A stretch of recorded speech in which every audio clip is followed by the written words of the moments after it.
सिमरी की धरती पर एक बार जोरदार तरीके से सभी बैठे हुए लोगों से सामने और मंच पर बैठे हुए लोगों से भी अपील करूंगा, एक बार खड़े होके जोरदार अभिनंदन हम लोग हेमंत बिस्व शर्मा का ताली बजा के करें। सिमरी की धरती पर हेमंत बिस्व शर्मा जिंदाबाद, हेमंत बिस्व शर्मा जिंदाबाद। धन्यवाद मित्रों। आज हम सब लोग अपने आदरणीय नेता हेमंत बिस्व शर्मा जी को सुनने मैं भी आपके बीच आया हूं। 2-4 मिनट अपनी बातों को कहूंगा, फिर मैं भी हेमंत जी को ही सुनना चाहता हूं। मित्रों, लोकसभा का चुनाव होने जा रहा है। 1 तारीख को चुनाव है और 1 तारीख को जो चुनाव है वो देश के प्रधानमंत्री का चुनाव है। आपका एक वोट तय करेगा कि इस देश का प्रधानमंत्री कौन होगा, बक्सर का सांसद कौन होगा। और मित्रों, आपसे निवेदन करने आया हूं, ये देश का चुनाव है। देश को एक मजबूत प्रधानमंत्री चाहिए, देश को एक मजबूत सरकार चाहिए, देश को एक ऐसा प्रधानमंत्री चाहिए जो देश को आर्थिक रूप से मजबूत कर सके, जो देश को सामरिक रूप से मजबूत कर सके, जो देश को राजनीतिक रूप से मजबूत कर सके। और आज ऐसा मजबूत करने वाला कोई एक नेता देश में दिखाई पड़ता है तो वह केवल और केवल आदरणीय नरेंद्र मोदी जी हैं, उसके सिवा कोई दिखाई नहीं पड़ता। मैं बताना चाहता हूं आप सब लोगों को, 2014 में जब नरेंद्र मोदी जी इस देश के प्रधानमंत्री बने तो भारत दुनिया में आर्थिक स्थिति में 11वें नंबर पर था। मतलब रुपया पैसा के मामला में, अर्थ के मामला में पूरी दुनिया में भारत का 11वां स्थान था। लेकिन आज नरेंद्र मोदी जी के नेतृत्व में भारत 11वें स्थान से आगे बढ़ के 5वें स्थान पर आज पहुंच गया है। और अगले 3 साल में जिस देश ने हम लोगों पर 200 साल राज किया था अंग्रेजों ने, उन अंग्रेजों के देश इंग्लैंड से भी भारत 3 साल के बाद आगे निकल जाएगा और दुनिया की तीसरी बड़ी आर्थिक शक्ति नरेंद्र मोदी जी के नेतृत्व में बनने का काम करेगा।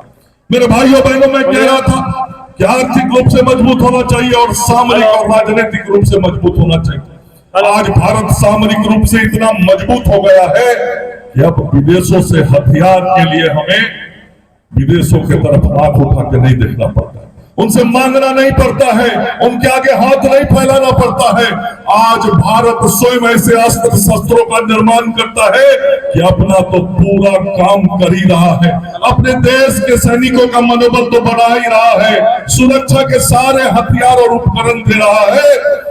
आज भारत दुनिया का ऐसा देश हो गया है कि अब भारत अमेरिका और रूस की तरह दुनिया के अलग अलग देशों को भारत में बना हुआ हथियार निर्यात करने का भी काम कर रहा है। अब दुनिया के देश भारत से हथियार मांगते हैं कि हथियार हमको दो, हमको हथियार की जरूरत है। और नरेंद्र मोदी की सरकार और नरेंद्र मोदी का भारत दुनिया को आज हथियार देने का काम करता है। राजनीतिक रूप से भी मजबूत होने की जरूरत है। मैं उसका एक उदाहरण आपको देना चाहता हूं।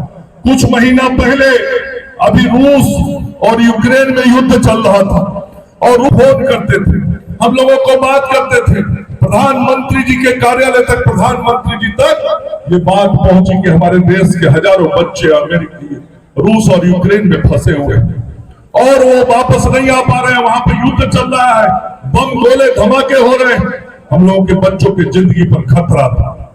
मोदी जी ने कहा, चिंता मत करिए आप सब लोग, नरेंद्र मोदी अपने एक बेटे को वापस लाएगा।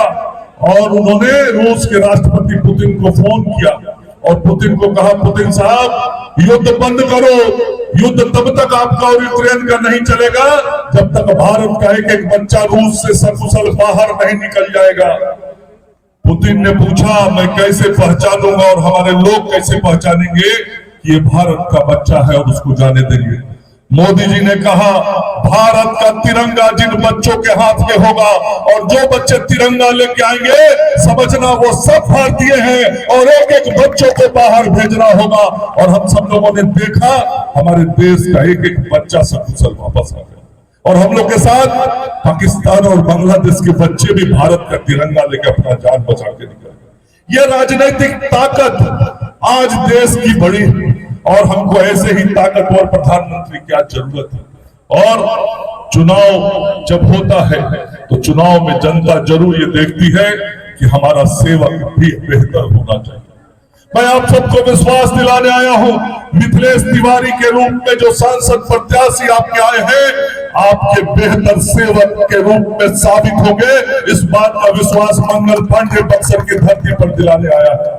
नरेंद्र मोदी के प्रतिनिधि बन के, नरेंद्र मोदी का हनुमान बन के, नरेंद्र मोदी के कार्यकर्ता बन के बक्सर की जनता की सेवा करने का संकल्प मिथिलेश तिवारी ने लिया है और हम सब लोग मिथिलेश तिवारी के साथ हैं कि ये जीत के जाएंगे तो नरेंद्र मोदी के हाथ को मजबूत करने का काम करेंगे।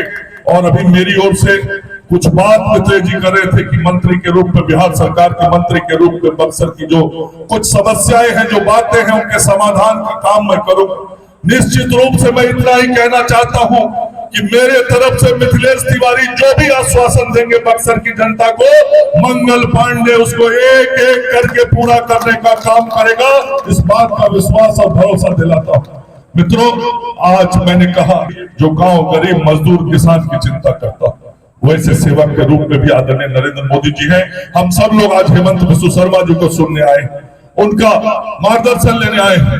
और मैं इतना जरूर चाहूंगा कि यहाँ सिमरी में जो लोग आज इकट्ठे हुए हैं इस सभा में, आप सब लोग एक बार हमारे आदरणीय मुख्यमंत्री जी को इस बात का विश्वास दिलाइए कि सिमरी की जनता ने, नियाजीपुर की जनता ने, बक्सर लोकसभा क्षेत्र की जनता ने पूरी तरीके से मन बना लिया है कि नरेंद्र मोदी को फिर से देश का तीसरी बार प्रधान सेवक बनाने के लिए 2014 और 2019 की तरह 2024 में भी बक्सर की जनता मोदी जी को आशीर्वाद देने का काम 1 जून को करेगी और मिथिलेश जी के चुनाव चिन्ह कमल छाप पर अपना एक एक वोट देगी। आप एक बार अपना विश्वास दोनों हाथ उठा के हमारे आदरणीय मुख्यमंत्री बात का समर्थन कर रही है कि आप जिसके लिए आए हैं उस काम को बक्सर की जनता करेगी। और 4 जून को जब आशीर्वाद से जीत के नरेंद्र मोदी जी के हाथ को मजबूत करने के लिए जाएंगे। और निश्चित रूप से मैं एक बात और कहना चाहूंगा कि जब ये रिजल्ट 4 जून को यहाँ आएगा तो अटल बिहारी वाजपेयी जी जहां कहीं भी होंगे उनके आत्मा को भी बहुत सुख चैन आएगा।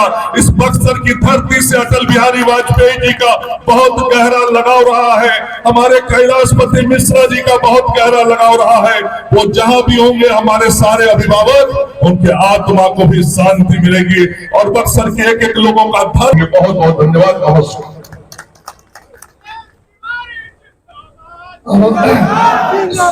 अब आने से पहले हम चाहेंगे कि अंतिम स्वागत पानी पंचायत के मुखिया नारायण सिंह जी, एकावना के पंचायत के मुखिया अशोक राय जी,